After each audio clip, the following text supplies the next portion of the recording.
Certo. Boa noite, pessoal. O nosso grupo é o grupo 2 e vai falar um pouco sobre recuperação ambiental. Os componentes são Ana Caroline, Francisco Adriano, Larissa Rodrigues, Luiz Eduardo, Renata de Lima, Rusdael e Xanian. Bom, aqui é o nosso sumário. Ele está, de forma resumida, os tópicos que a gente vai abarcar na nossa apresentação, que seriam introdução, principais tecnologias, exemplos de empresas, cases gerais, cases no Rio Grande do Norte e, por fim, as referências. Certo. Sobre a introdução, para falar sobre recuperação ambiental, a gente tem que saber o que é recuperação ambiental.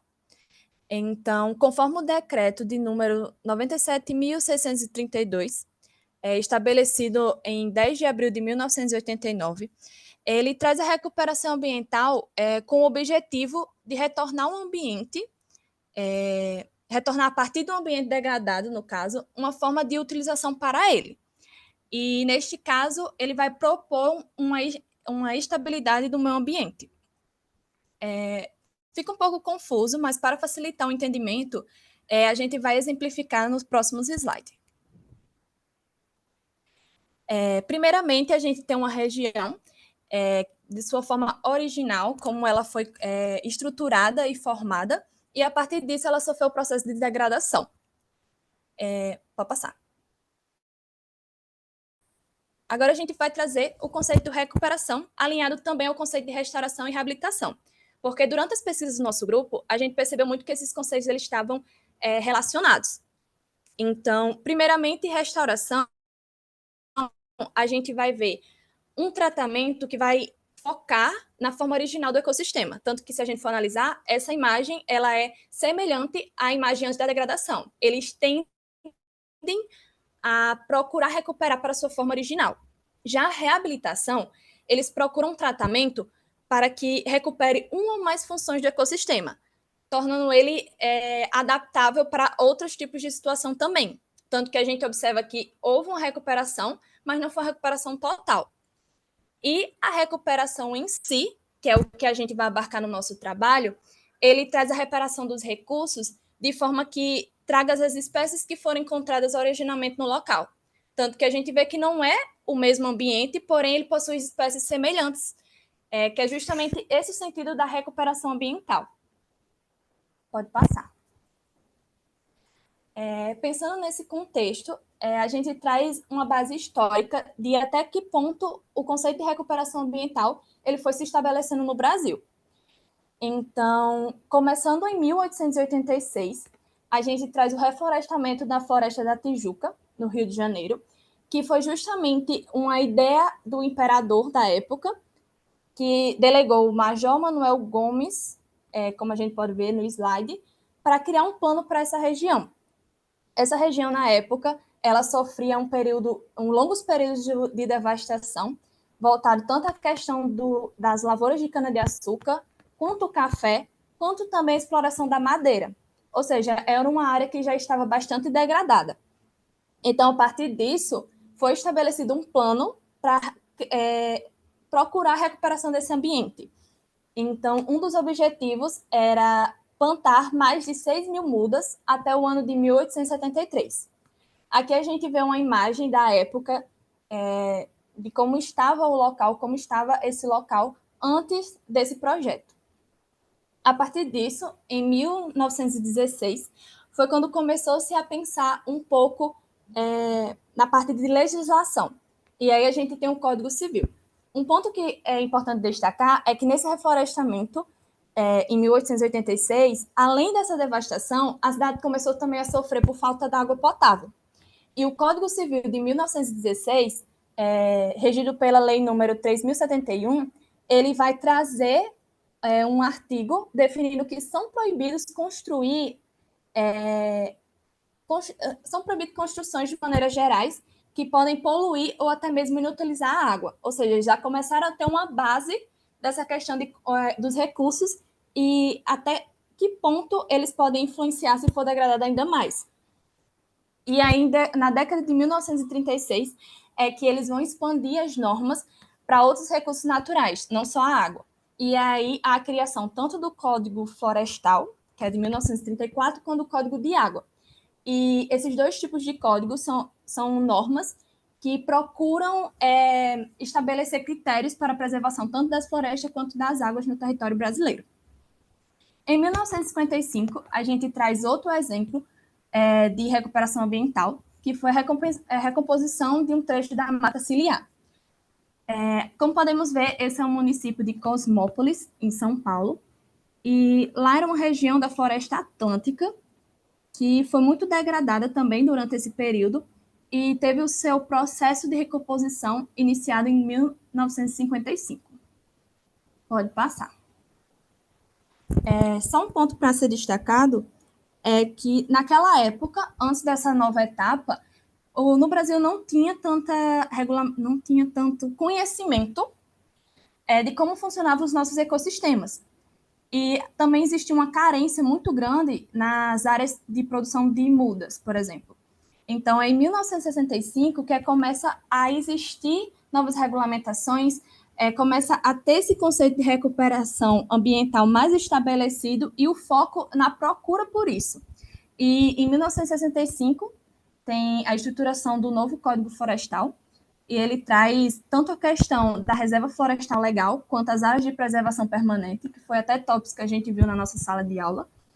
Em 1981, a gente tem a PNMA, que é a Política Nacional de Meio Ambiente, que foi formulada pela Lei de número 6.938, trazendo quais são os princípios, quais são os instrumentos que são utilizados durante essa política. E, em 1988, a gente traz a nossa Constituição Federal, que ela tem um capítulo específico apenas para o meio ambiente, onde destaca que todos têm direito a um meio ambiente ecologicamente equilibrado, e é dever tanto do poder público quanto a coletividade de defendê-lo e preservá-lo, tanto para o presente como para gerações futuras. Então, nota-se uma construção desse conceito de recuperação ambiental, desse conceito de sustentabilidade no nosso país. E é no século XXI que a gente começa a explorar novas tecnologias, novos regulamentos que procuram realmente tratar desses assuntos e procurar da melhor forma possível de conservar os nossos recursos naturais. Olá, pessoal. Eu sou o Israel e eu vou apresentar as principais tecnologias adotadas na recuperação ambiental. Então, como Ana falou, as principais, atualmente no século XXI, são utilizadas novas tecnologias. E agora eu vou citar uma das principais, né?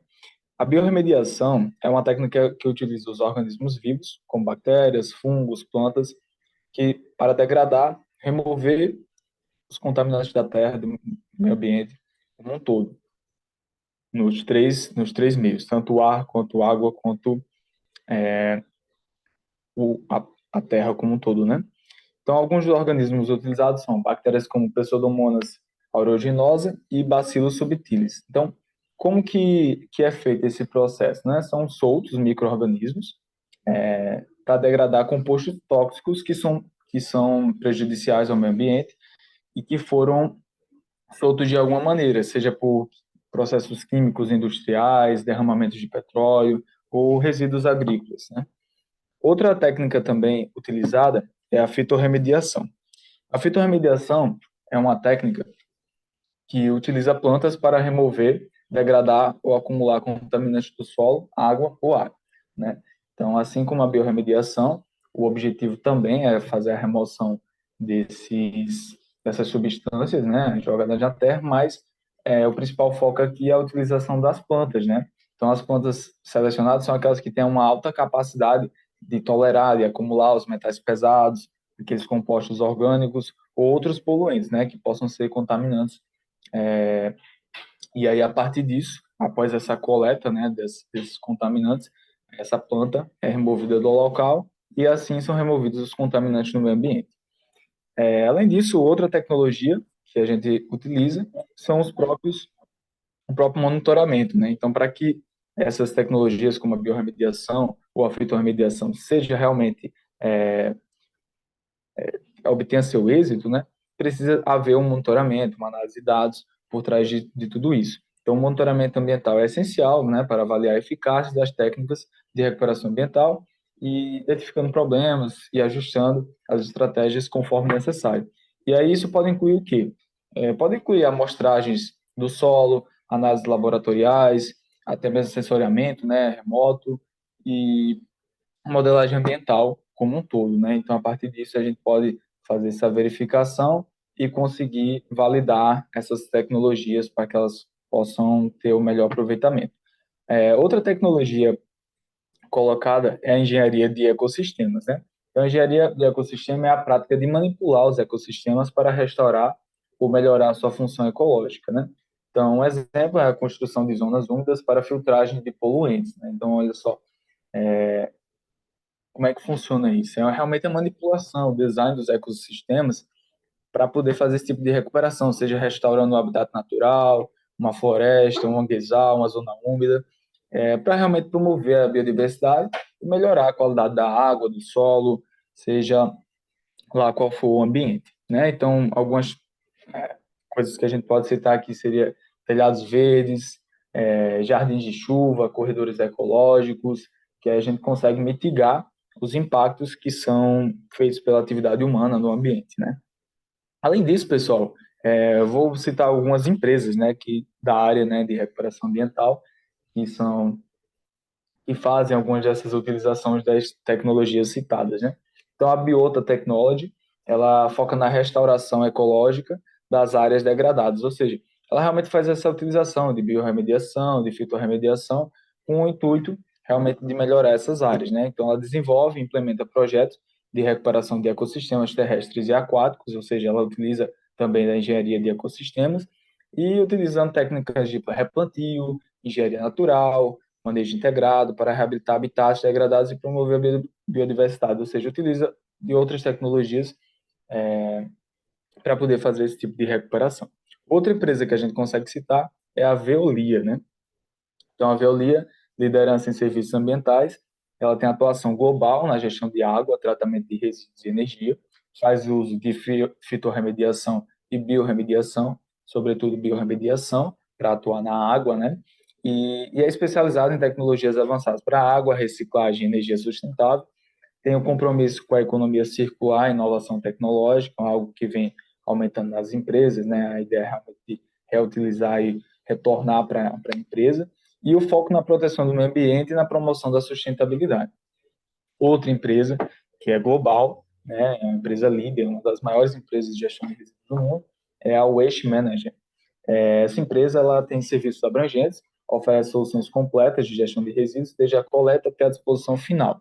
Então, ao longo desse processo, ela realmente faz toda aquela análise, né, removendo os resíduos, buscando realmente, com tecnologias, fazer a minimização dos riscos, né, e dos impactos ambientais. A reciclagem, né, comprometida com a promoção da reciclagem da economia circular, assim como a empresa anterior, e um dos pontos fortes dela é a inovação tecnológica, né? Então, ela investe em tecnologias avançadas para o tratamento e recuperação de resíduos.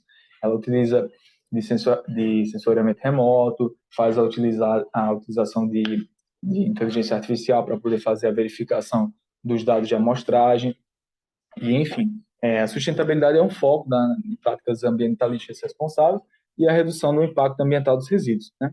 E, como eu falei, né, anteriormente, ela tem uma atuação global, operações em diversos países, atendendo a uma ampla gama de clientes industriais, comerciais e residenciais.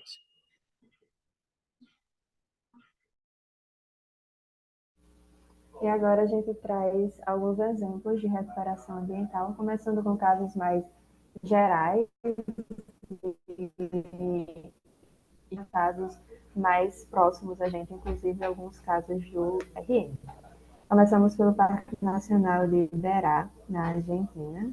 Fica localizado no nordeste da Argentina, na província de Corrientes, e tem cerca de 700 mil hectares de zona de preservação ambiental. Foi um parque criado em 2018 e ele foi criado com a intenção de contribuir para a reintrodução da fauna existente na América. Todo esse ambiente, esses 700 mil hectares, ele é preservado, a flora, o solo, as correntes de água e Tudo isso com a ideia de que espécies que estavam em extinção nessa região, elas sejam reintroduzidas e sejam recuperadas neste ambiente. Além disso, esse parque hoje ele abriga cerca de 30% das espécies reconhecidas na Argentina e atua também como estímulo ao comércio local e ao ecoturismo. Junto com esse parque, no mesmo período, mas no Chile, é o exemplo seguinte, tem também o Parque Nacional da Patagônia, na região sul do Chile. Ele tem cerca de 305 mil hectares, como eu já disse, foi inaugurado no mesmo período, ali em 2018. E esse parque ele tem como objetivo a restauração do solo em áreas onde havia sobrepastagem e plantações comerciais. Então, são áreas onde o solo foi muito degradado, a vegetação original foi degradada também, assim como espécies que habitavam aquela região. Então, essa área ela foi restaurada, recuperada, e hoje abriga centros de recuperação de espécies também. Tem um que atua diretamente com algumas espécies específicas da região que estavam em extinção, e eles trabalham para recolocar essas espécies no habitat natural deles novamente.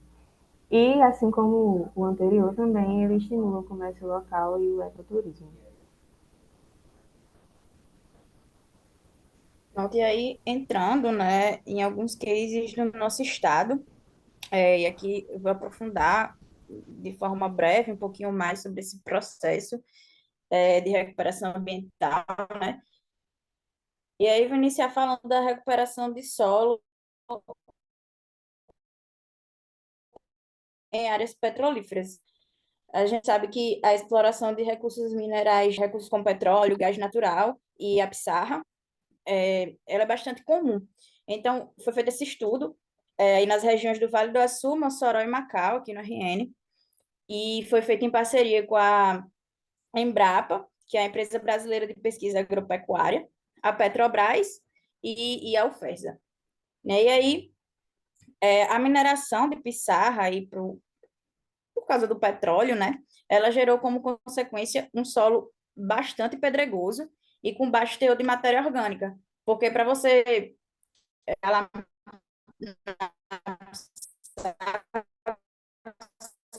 tira a parte superficial do solo, que é exatamente onde tem ali os nutrientes que, que geram, né? Então, acabou que o homem ele cria um ambiente que não é comum à caatinga nativa.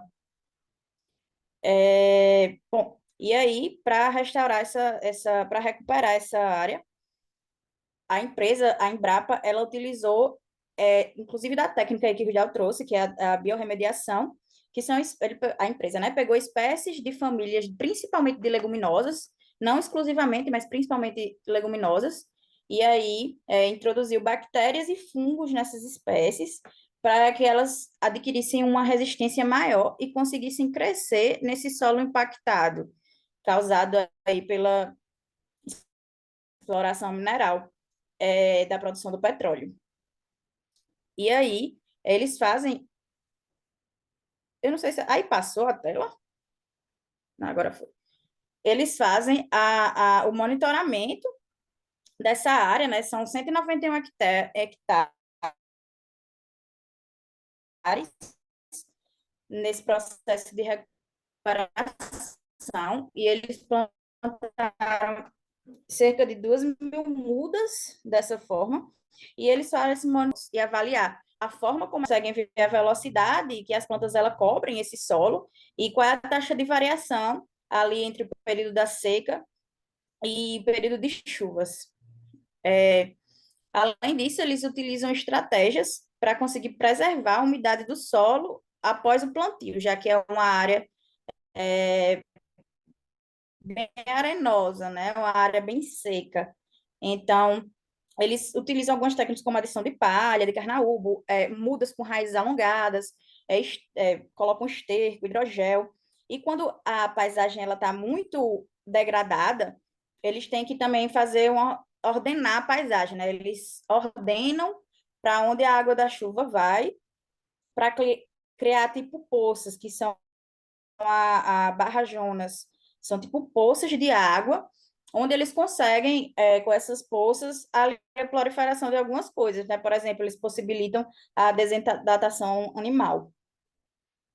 E aí um outro exemplo é a recuperação do mangue nas margens do rio Apodi-Mossoró. Só para contextualizar,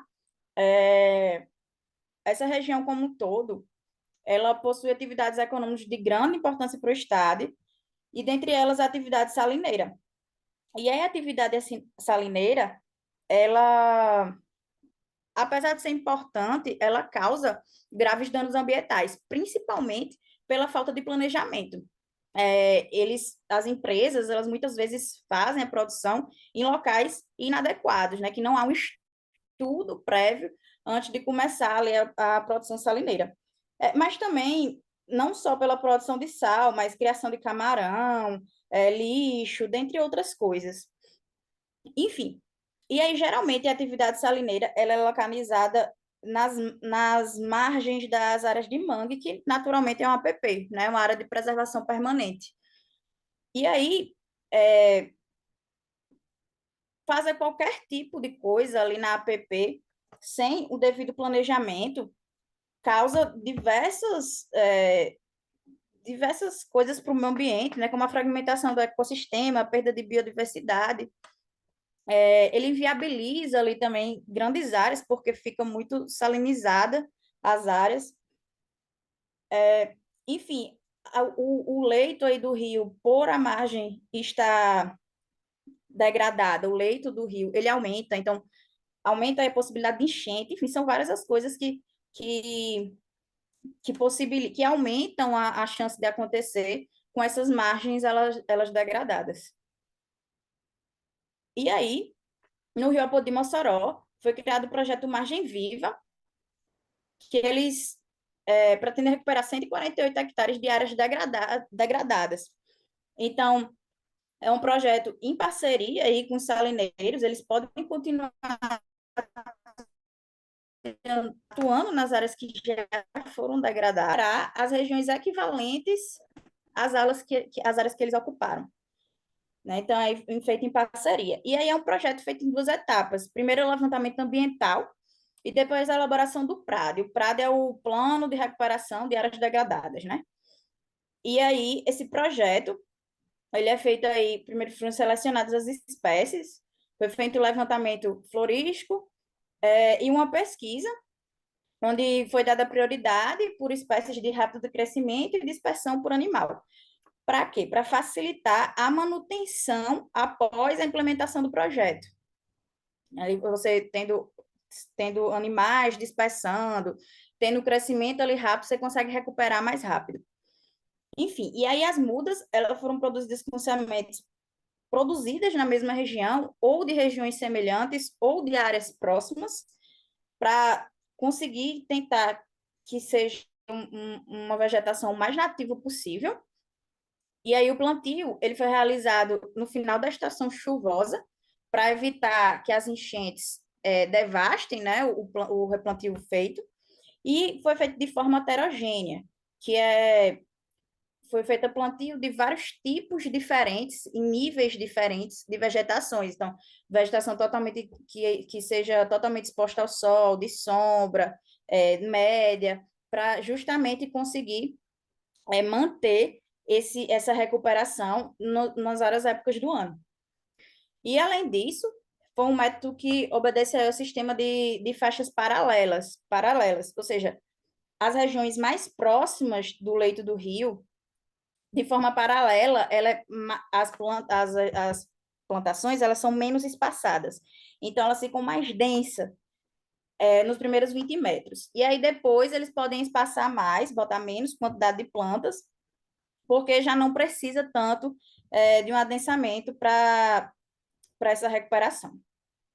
E aí, só a título de curiosidade, existe um estudo aqui no próprio Rio Potengi, um plano aí até em parceria com a UFRN, de recuperar o Rio Potengi, né? São 7 etapas, é um estudo recente, ele ainda está, ele iniciou ali em 2022, Então, ele está ainda nas etapas iniciais, que é responsabilidade técnica, fazer todo o levantamento técnico e conversar com a população para mostrar, né, a importância disso.